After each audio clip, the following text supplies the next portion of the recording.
शंकर के मंदिर में प्रतिदिन जाने वाले को और एक और चीज अपने स्मरण में रहे, अगर शिव के मंदिर नहीं जा सकते तो अपने घर में जो शिवलिंग है उस पर जल चढ़ाओ।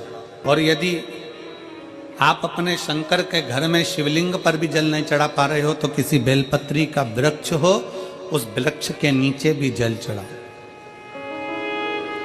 और कभी मौका मिल जाए, कभी भगवान शंकर की बड़ी करुणा हो जाए, भगवान शंकर की बड़ी उदारता हो जाए, भगवान शंकर की बड़ी कृपा हो जाए, बड़ी कृपा हो जाए, भगवान शंकर जिस दिन तुम्हारे ऊपर बहुत बड़ी कृपा कर दे, किसी सोमवार को 3 नियम बना लो। जिस दिन मेरा भोले बाबा तुम पर कृपा कर दे उस दिन सोमवार का एक नियम बनाओ कि महीने का एक सोमवार मुझे ऐसा करना है, 3 नियम धारण करना है महीने के सोमवार को। पहला, सुबेरे जाकर शंकर भगवान को 1 लोटा जल चढ़ाना है। दूसरा, दोपहर के समय पर जाकर मुझे बेलपत्री के वृक्ष के नीचे एक चावल का दाना रखकर बेलपत्री की 7, 11, 21, 108, 51 जितनी परिक्रमा आप लगा सकते हो वो लगाना है। और तीसरा, बेलपत्री के वृक्ष के नीचे और शंकर के मंदिर के दरवाजे पर मुझे एक घी का दीपक लगाना है। बस ये 3 नियम जिसने महीने में एक बार ले लिया, समझ लो उसको पीछे हटने की जरूरत ही नहीं, वो आगे ही बढ़े।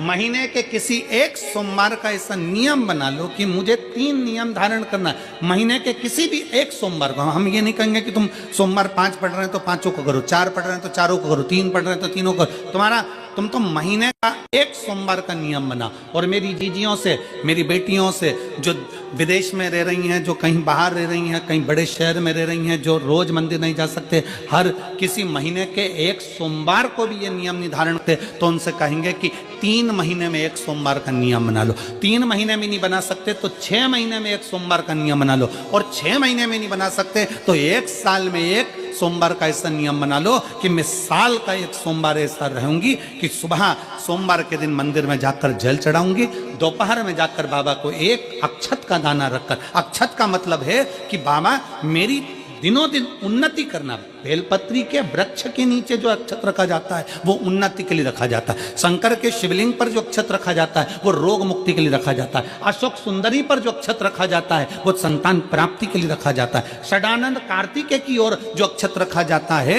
वह हमारे बच्चों की सुख समृद्धि के लिए रखा जाता है। विनायक की ओर, गणेश जी की ओर जो अक्षत रखा जाता है वो हमारे घर में कोई मंगल कार्य आ जाए उसके लिए रखा जाता है। और जो पीठिका होती है जिसपे शिवलिंग रखा होता है, पार्वती जी का हस्तकमल, उस पर अक्षत रखा जाता है तो नारी के अखंड सौभाग्य के लिए रखा जाता है। अक्षत रखने का भी तरीका है। एक चावल का दाना कहाँ रखा जाता है, क्यों रखा जाता है, कैसे रखा। अब कई लोग कहते हैं गुरुजी ये शिव महापुराण में आप ये नियम बताते हो, तरीका बताते हो। हम तो उनसे कहेंगे डॉक्टर के पास जाओगे तो डॉक्टर भी गोली लिखकर ये नहीं कह देगा कि ये सारी गोली एक साथ खा जा। डॉक्टर भी कहेगा ये गोली सुबह खाना है, ये गोली शाम को खाना है, ये गोली दोपहर में खाना, ये गोली भूखे रहकर खाना। बोलो सही है कि गलत है? ये रात्रि को खाना खाने के बाद खा लेना, ये खाना खाने के पहले, ये नाश्ते के पहले। और सुनो, ये दवाई, ये वाली पीछे वाली जो दवाई लो ना इसको दूध से लेना, ये वाली जो दवाई लो ना इसको पानी से लेना। और सुनो, ये डब्बी है इसको पानी में मिलाकर फिर पीना। दवाई लेने का भी तरीका है, उसी तरह शिव महापुराण में एक एक अक्षत का भी तरीका है और एक एक बेलपत्री का भी तरीका है। अब मान लो कई लोग कहते हैं गुरुजी आप ये तरीका बताते हो शिव पुराण के माध्यम से, कई लोगों के मन में संशय जागता है, तो अगर हम एक साथ चावल चढ़ा दे तो उसका क्या तरीका है? तो हमारा निवेदन है डॉक्टर जो दवाई ले एक ही बार में निपटा जाए, एक ही बार में खा ले। दवाई एक बार में पूरी खा गए असर नहीं करेगी, इसमें डॉक्टर का कोई दोष नहीं है। उसने तो बताया था ऐसे लेना, ऐसे लेना। और तुमने मैं डॉक्टर साहब ने पूछा दवाई पूरी ली, शाम की दवाई भूल गई थी, सवेरे की दवाई भूल गई थी, ये दवाई भूल गई थी। डॉक्टर कहेगा हमने तो नियम बताया था, तुमने नहीं खाई तो असर कहाँ से करेगी? तुम असर कब करती है? जब हम पूजन के तरीके को जान जाएं, जब हम अर्चना के तरीके को जाएं। आप साल भर का एक सोमवार निकाल लो, 6 महीने का एक सोमवार निकाल लो, 3 महीने का एक सोमवार निकाल लो, महीने का एक सोमवार निकाल लो, अपने से दिल में बन जाए तो एक सोमवार ऐसा निकालो जिसके 3 नियम धारण हो। पहला, उसी सोमवार जिसको कर रहे हो उस दिन सुबह जल चढ़ाना। दूसरे, दोपहर के समय पर जाकर बेलपत्री के वृक्ष के नीचे एक चावल का दाना रखना और परिक्रमा बेलपत्र की जितनी तुमसे बन जाए, जितनी तुम्हारे शरीर की कैपेसिटी हो, जितना तुम्हारा शरीर चलते बन जाए। हम तो ये भी नहीं कहते कि तुम भूखे रहकर भगवान का भजन करो, हम कभी नहीं कहते। हम तो यहां तक कहते हैं, हमारे पुष्टि मार्ग में यहां तक कहा गया कि वल्लभ कुल की एकादशी करो, भले बकरी जैसे चरो पर एकादशी करो।